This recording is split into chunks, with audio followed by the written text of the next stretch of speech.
नमस्कार, हरियाणा न्यूज देख रहे हैं आप। मैं हूं केशव कुमार। सोनीपत की अनाज मंडी में प्रशासन की लापरवाही का हर्जाना किसानों को उठाना पड़ा। मंडी में उचित व्यवस्था नहीं होने के कारण किसानों की फसल जो है वो बरसाती पानी में खराब हो गई। रिपोर्ट आप देखिए, पूरे मामले को समझिए।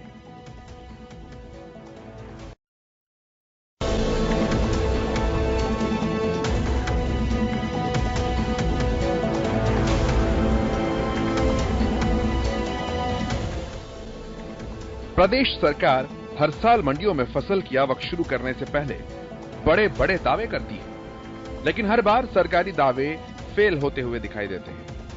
ये तस्वीर सोनीपत की अनाज मंडी की है, जहां उचित व्यवस्था न होने के कारण किसानों का करीब 150 क्विंटल धान बारिश की भेंट चढ़ गया।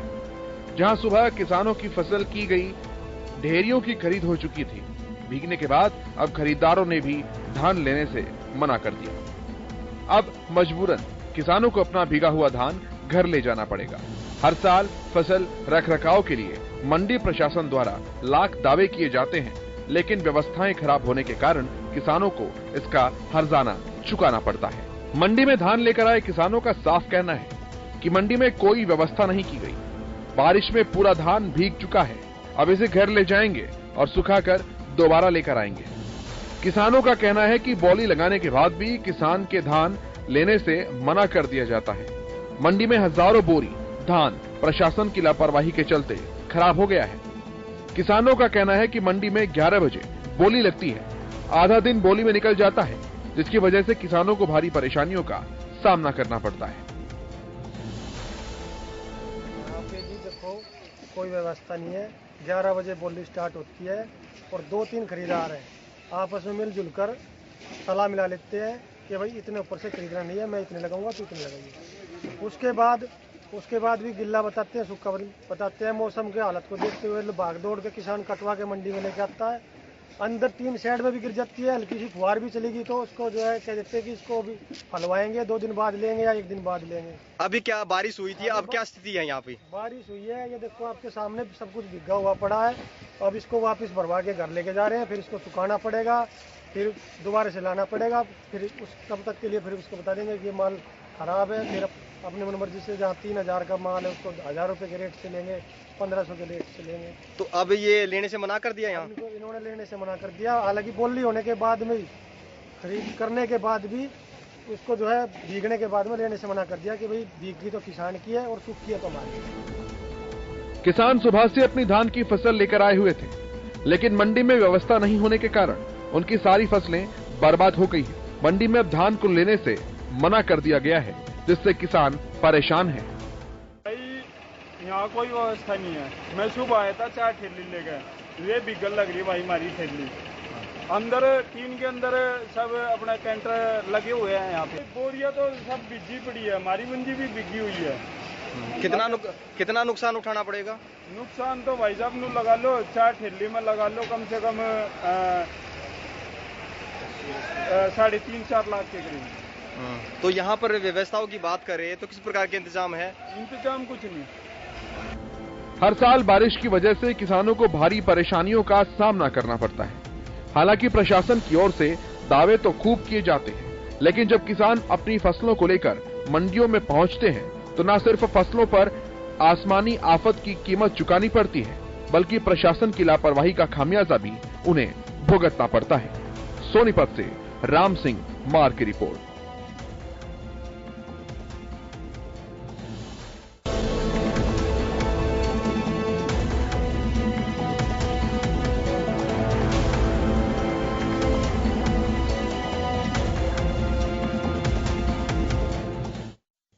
सोनीपत से संवाददाता राम सिंह मार हमारे साथ जुड़े हैं और स्वामी इंद्र भारतीय किसान यूनियन के राष्ट्रीय प्रवक्ता हमारे साथ जुड़े हैं।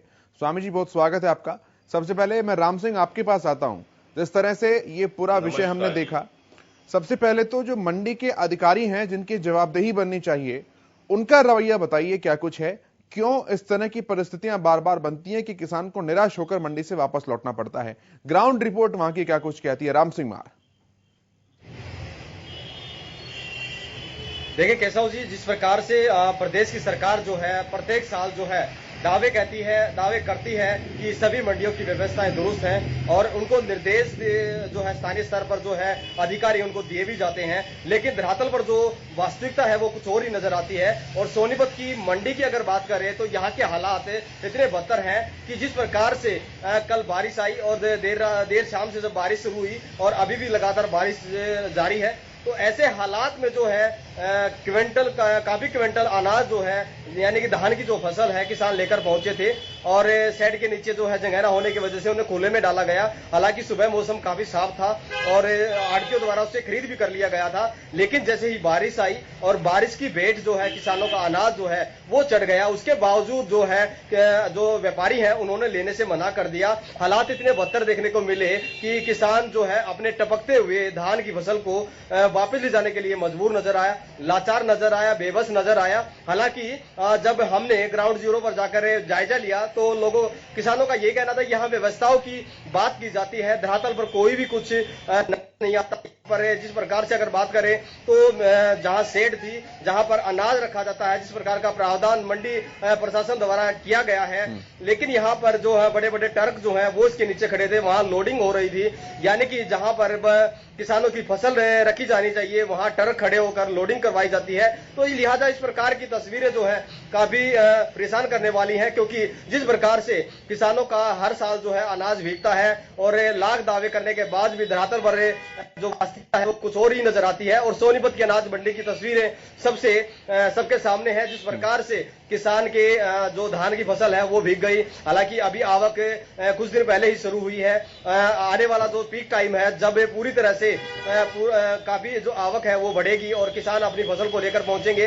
तो फिलहाल जो है कुछ ही इक्का दुक्का किसान ही अपनी फसल को लेकर पहुंच रहे हैं। इक्का दुक्का किसान की फसल पहुंचने पर ये हाल है, तो आने वाला जो समय है जब पीक टाइम है, जब संख्या किसानों की बढ़ेगी, किसान अपनी फसलों को लेकर पहुंचेगा, तब क्या हाल होगा, ये बड़ी देखने वाली बात होगी। प्रशासन के दावे राम जो मंडी के प्रधान है, मंडी के सचिव है, जिनकी जवाबदेही बनती है, उनका क्या कुछ कहना है इस रवैये पर?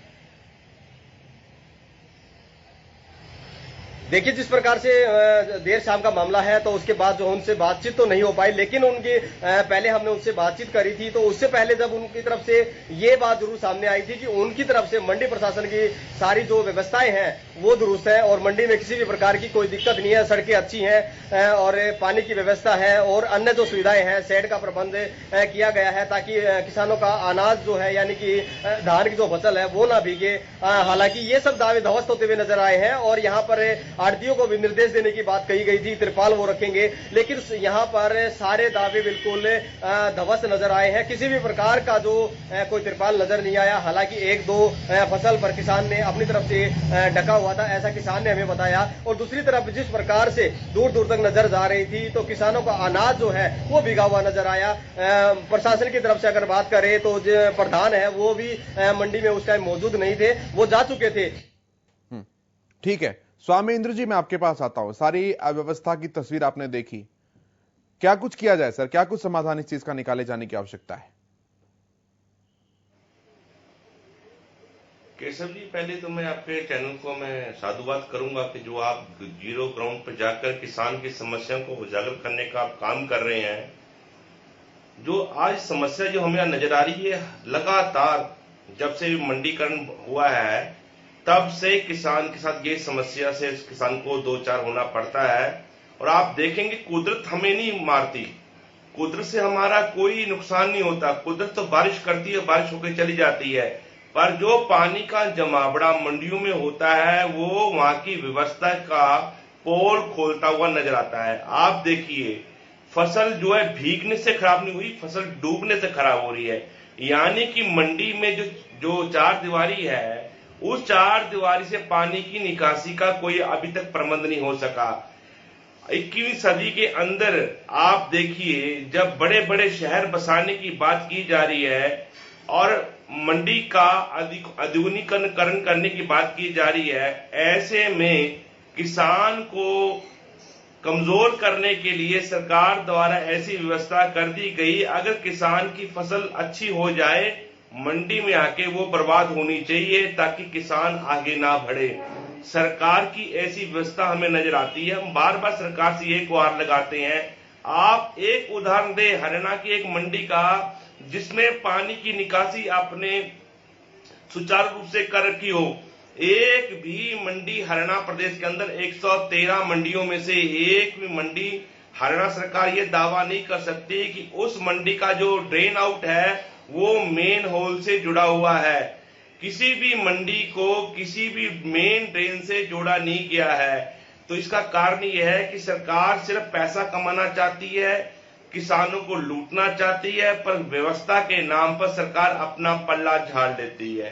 तो यही कारण है कि आज पूरे प्रदेश के अंदर किसान आंदोलन कर रहा है और किसान कहता है कि आपको हमसे कमाई करनी है, आप हमसे कमाई लेते हैं, तरह तरह के टैक्स लेते हैं, हर प्रकार से कमाई करते हैं, पर जब किसान को सुविधा देने की बात आती है तो आप अपना पल्ला झाड़ लेते हैं। और आज देखिए, अगर एमएसपी पे खरीद की गारंटी होती और बोली होने के बाद व्यापारी क्या किसान की फसल ऐसी छोड़ के चला जाता? यानी कि जो एमएसपी पे खरीद की गारंटी है वो बेमान्य सिद्ध हो रही है। और अगर किसी ने बोली दी तो वो बोली लेने के बाद उसको कैंसिल करने का हकदार नहीं बनना चाहिए था। पर आज आपने देखा, आपके रिपोर्टर ने रिपोर्टिंग की है कि किसान की बोली भी होगी, बोली होने के बाद बरसात हुई है, उससे पूर्व नहीं हुई है, और जब फसल जो भीगी नहीं डूब गई, डूबने के बाद जो फसल खराब हुई है वो 3,000 रुपए का दान कोई 1,000 रुपए में लेना नहीं चाहता। किसान को 300 गुना घाटा हो गया मंडी में आने के बाद। तो आप ये बताइए, क्या ये व्यवस्था है किसान को फायदा पहुंचाने की है कि किसान को नुकसान पहुंचाने की है? स्वामेंद्र जी, एक बड़ी बात यहां पर यह भी है, ये तो हम वैकल्पिक समाधानों की अगर बात करें, क्योंकि देखिए किसान एकमात्र वो व्यक्ति है कि जो अपनी पैदावार का मूल्य खुद तय नहीं करता। कोई खिलौने वाला अगर खिलौना बनाता है तो खिलौने का मूल्य क्या होगा वो तय करता है। कोई और किसी चीज की फैक्ट्री लगाता है, चाहे कोई भी उत्पाद हो, खाद्य सामग्री हो, उसका मूल्य क्या होगा, प्रति किलोग्राम उसकी लागत क्या है, वो तय करता है। लेकिन किसान अपनी फसल की कीमत तय नहीं कर सकता। तो क्या एक ऑनलाइन सिस्टम, ऑनलाइन पोर्टल क्या देश में ऐसा स्थापित नहीं किया जा सकता जिसमें किसान के पास कितनी पैदावार है, कितनी फसल है, उसका डेटा वो अपलोड करे, उसके क्या वो भाव मांगना चाहता है वो अपलोड करे, और जो खरीदार है वो सीधा उसके पास आए और उसे खरीदारी कर ले? क्या इस तरह का एक एपरेटस देश में डेवलप नहीं किया जा सकता? इसमें कहां रुकावटें हैं? क्योंकि अब हर एक चीज अगर इंटरनेट से जुड़ी हुई है तो भला किसान उससे क्यों छूता रहे? सर केशव जी, पहली बात तो मैं स्पष्ट कर देना चाहता हूं कि हरियाणा प्रदेश ने मेरी फसल मेरा ब्यौरा दर्ज किया हुआ है।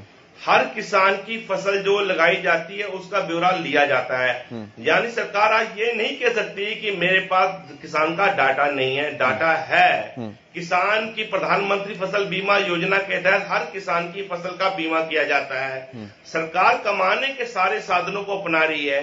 जब सर्विस देने की बात आती है, सेवा देने की बात आती है, सरकार भागती नजर आती है और बिचौलियों का नाम लेकर देश के अंदर अव्यवस्था फैलाने का काम करती है। वास्तव में जो कृषि है वो स्टेट का ही मुद्दा है। ये आपने बहुत अच्छी बात की, क्या सरकार ये व्यवस्था नहीं कर सकती? आज ये 3 कृषि काले कानून जो आए हैं, जिनको लेके किसान आंदोलन कर रहा है, बिल्कुल इसी बात की पुष्टि कर रहा है कि ये केंद्र का मुद्दा नहीं है, राज्य का मुद्दा है। तो केंद्र सरकार से राज्य सरकार को किसानों की पैरवी करनी चाहिए थी। पर आप देख रहे हैं इस आंदोलन के अंदर भी स्टेट सरकार किसानों के ऊपर तोहमतें लगाने का काम कर रही है कि ये बोलते हैं कि किसानों सड़कें रोकी, जबकि हरियाणा प्रदेश की तमाम सड़कों को अवरुद्ध करने का काम हरियाणा प्रदेश की सरकार ने किया। किसान के तो स्वामी जी ये सारी बातें सामने आ चुका है, ये सारी बातें हैं, किसान बिल्कुल सही मांग कर रहे हैं, ये सारी बातें हैं। लेकिन मेरा सवाल थोड़ा सा अलग डायरेक्शन में है। देखिए, भारतीय किसान यूनियन या संयुक्त किसान मोर्चा बहुत बड़ा संगठन है जिसके पास अपनी बहुत सारी शक्ति है और उसका प्रदर्शन जिस तरीके से हुआ हमने बीते 10 महीनों में देखा भी है। तो जिस तरह से फ्लिपकार्ट है, इस बहुत सारे इस तरह की ऑनलाइन प्लेटफॉर्म है, क्या एक एग्रीकल्चरल कार्ट या एक फार्मर कार्ट इस तरह का नहीं बन सकता है आप लोगों के ही द्वारा, जहां पर सरकार का कोई हस्तक्षेप ही ना हो, जहां पर खरीदार हो, बड़े बड़े व्यापारी हो? क्योंकि देखिए, कच्चा माल तो किसान ही देगा ना सर, चाहे कोई भी इंडस्ट्री हो, उसमें कच्चा माल तो किसान से ही खरीदा जाएगा। तो जो भी फैक्ट्री वाला है, जो भी मालिक है, जिसको भी आवश्यकता है, वो सीधा उस प्लेटफॉर्म के माध्यम से किसान के पास आए और किसान डायरेक्टली बिना किसी बिचौलिए के अपनी फसलों से दे दे। अगर इस तरह के प्रावधान देश में किए जाएंगे तो ये जो छोटी छोटी समस्या दिखती हैं, जो किसान का दम घोटती हैं, इनसे निजात मिल जाएगी, डायरेक्टली डीलिंग हो पाएगी। क्यों इस तरह के कदम नहीं उठाए जा सकते? केशव जी, ये बहुत बड़ा शोध का विषय है। फिर भी मैं आपको एक हल्का सा समझाने की कोशिश करता हूं। जो माइनिंग डिपार्टमेंट है वो खाली नदियों नालों के ऊपर निर्भर नहीं करता। माइनिंग डिपार्टमेंट किसान के खेत में भी आके काम करता आपको नजर आता है। उस समय किसान की जमीन में निकलने वाला उर्वरक सरकार द्वारा किसान के पास क्यों नहीं छोड़ा जाता? तब माइनिंग डिपार्टमेंट भारत सरकार द्वारा या राज्य सरकार द्वारा किसान को अपने खेत से निकलने वाले उर्वरक के ऊपर प्रतिबंध क्यों लगाया जाता है? यानी कि ये स्टेट का जो मुद्दा है उसे हमें समझना होगा। ये जो आप देश को चला रहे हैं, जो देश चलता है वो लोकतंत्र से चलता है, एक संविधान के मुताबिक चलता है। संविधान ने हर विषय को बड़ा खुलकर विश्लेषण किया है, उसके ऊपर खुलकर बात की है। तो आज विषय वही आ गया है जब देश की सबसे बड़ी आबादी 70% की आबादी और देश के अंदर सबसे बड़ा उद्योग जो लोगों को सबसे ज्यादा नौकरी देता है, उस उद्योग को बचाने की आवश्यकता है। इस देश के आम नागरिक को उभारने की आवश्यकता है। तो ऐसे में सरकारें भागती नजर आ रही हैं। यही कारण है कि आज सोनीपत मंडी का जो दृश्य आप और हम देख रहे हैं वो सरकार की फेलियर होने का एक जो है हिस्सा है। और ऐसी स्थिति आज इस्माइलाबाद मंडी के अंदर है, यमुनानगर मंडी के अंदर है, शाहबाद मंडी के अंदर है, आपकी लाडवा मंडी में है। जहां जहां आज बरसातें हो रही हैं और जहां किसान अपना बारीक धान लेके आ रहा है, उस धान को आज जो है किसान को बड़ी मेहनत कमाई को सरकारी मंडियों में लाकर डुबोने का काम जो है सरकार ने किया है। स्वामिंद्र जी, किसान अपनी फसल को एपीएमसी मंडियों से बाहर कहीं और क्यों नहीं बेच सकता है?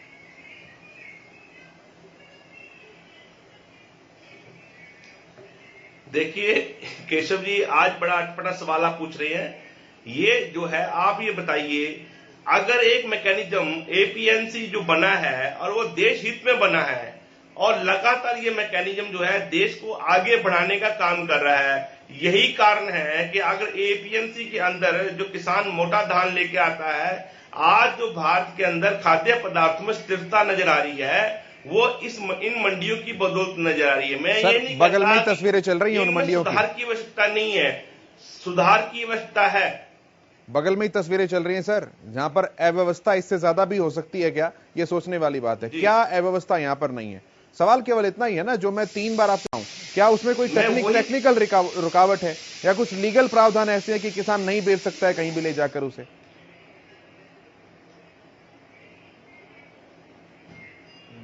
देखिए केशव जी, किसान अपनी फसल बेचने के लिए स्वतंत्र है। पहले स्वतंत्र था, आज स्वतंत्र है।